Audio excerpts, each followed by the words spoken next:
Hello, my name is Matt Kaufman. I'm the owner of AxellRacing Performance Engineering. I'd like to introduce you to our latest completion. This is a 2005 Porsche Cayenne Turbo. When we started on this car, it had 150,000 miles on it. It was performing poorly. We had engine oil blow-by, oil coming out the exhaust. We even had bore scoring. I want to say that's not the end of the world. We decided to save this car from the scrapyard. I encourage you to do the same. This car started out as a 4.5 liter engine. We are now at a 5.7 liter and nearly 600 horsepower. I have a passion about these cars. You can do this as well. Save these cars, don't throw them away. Do you have a Porsche with similar issues? Visit us at AxellRacing.com. That's AxellRacing.com. We're located in Central Ohio. We also provide transport services.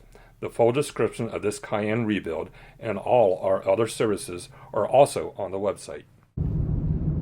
This thing's a beast! 600 horsepower!